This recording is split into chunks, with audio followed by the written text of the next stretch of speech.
The Toyota Corolla Cross is one of the first hybrid crossovers in the country. At dahil pinopromote ng Toyota ang greener mobility, yung bagong variants ito, from the ground up, lahat, hybrid na. Ano nga ba meron dito? Siyempre, yan titingnan natin in this review of the 2024 Toyota Corolla Cross G HEV. I'm your host, Stanley Chi, ang yung senpai ng turbuhan. So, G. Energy! Energy! Woo! Ah! Woo!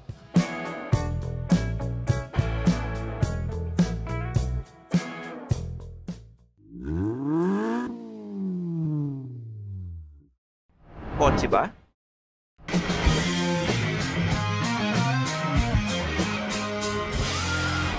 Feel kotse na. Oh, diretso na tayo. Wala nang paligoy-ligoy pa. Ang presyo nito, 1,498,000 pesos.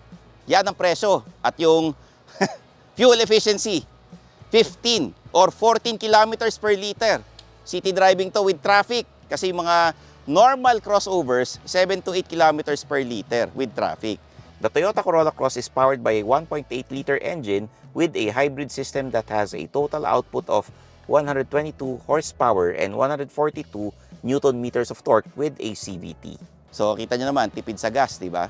So, Chris, sinabi ko na lahat ng mga kailangan nyo sabihin para dito sa review na to. Kailangan ko na umalis. Ayos ka! Pangit! May shoot pa ba? Full review pala, no? O, sige. Diretso na tayo sa driving. Tara. Actually, very beginner-friendly itong Corolla Cross G variant. Kahit naman dati, pagka nagsisimula ka pa lang sa pagmamaneho, talagang okay na okay itong sasakyan na to dahil meron siyang smooth acceleration, good braking power, tsaka yung light steering wheel, and comfy yung suspension niya. Pero ang siste, kung marami ka ng car experience or matagal ka nang nagmamaneho, eh baka gustuhin mo ng more feedback sa steering wheel. Pero syempre, ang Corolla Cross is an invitational car. Kahit na bago kang car owner, eh talagang maengganyo kang magmaneho nito. Lalo na, masarap to i-drive sa highway. Eh, hindi siya mabigat and feeling bulky. Pero in reality, malaki talaga siya. Kaya kailangan mo ng car experience kung ikaw ay makikipagsiksikan sa pagdadrive sa city. Aside sa lahat ng variants ng Corolla Cross, eh, naka-hybrid na. Ang pinakapagbabago rito ay yung harap, yung front face. Kasi bumper integrated na siya. Kung nakikita ninyo, para siyang Lexus RX, no? Tsaka lahat ng mga bibili nyong hybrid, yung plate number, kulay green. Ayan o, yung letra. Hindi dahil green-minded kayo or greener mobility, ito ay para malaman ng mga enforcer na naka-hybrid kayo. Ayan. All lightings are LED. Okay? O, hybrid. Walang coding. Walang coding. Pero magdala kayo ng lisensya. Uy, wait, there's more. Commercial muna tayo. Ang ganda ng harap, di ba? Pero kung mamalasing ka at nabagsakan ng kahit ano, tapos pag mas minalas ka pa, sa windshield ang tama, konting crack lang, kailangan ng palitan. Kaya naman kailangan nyo nang pumunta sa pinakamalapit na Aguila Auto Glass. Papalitan nila to sa presyong sulit at hindi taga. O, hanapin lang yung Red Eagle Head logo para siguradong legit at walang sabit. Okay? Trabaho na ulit.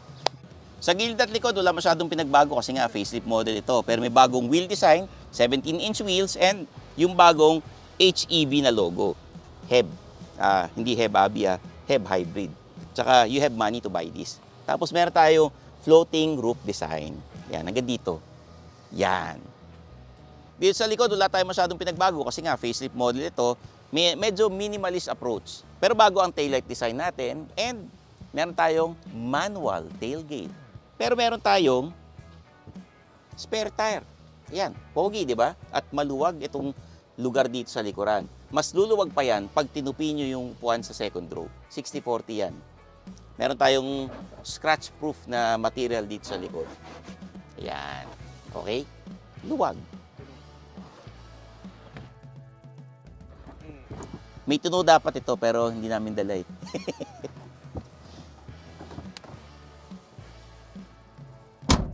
Dahil G variant ito, wala tayong leather seats, pero meron tayong center armrest.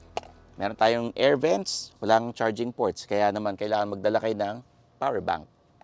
Black siya all over, parang ako, naka-black all over. Dito sa G variant, meron tayong tatlong changes. Una, wala tayong left brake pedal dito sa sa kaliwa kasi yung previous generation, pre-facelift, meron. Napaka old school na nun, panahon pa ng mga lolo nyo yan Hindi na tayo makakasabay dyan.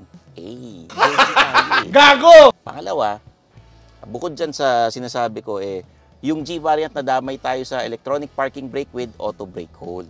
Pangalawa, wala tayong tachometer sa instrument cluster. Meron tayong power meter kasi nga hybrid ito Mas importanteng malaman mo yung rate ng regenerative charging at acceleration in relation to the battery.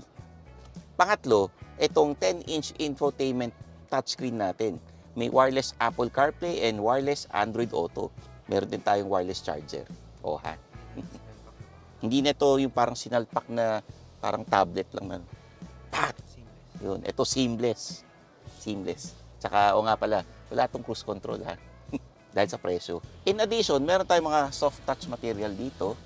Tsaka dito sa may pintuan, pero may mga piano black trims. Kaya ingat sa mga mga magagasgas kasi kagad yan Tsaka medyo alikabukin tong material dito sa upuan. Kailangan nyo ng mga histamine. Pagdating naman sa safety, wala tayong Toyota Safety Sense dito, pero meron din tayong 9 airbags dito sa Corolla Cross. And napansin nyo ba, may camera tayo sa front and rear glass dahil meron itong built-in video recorder. Hindi mo na kailangan bumili ng dashcam at sinamahan pa ng rear camera and rear sensors.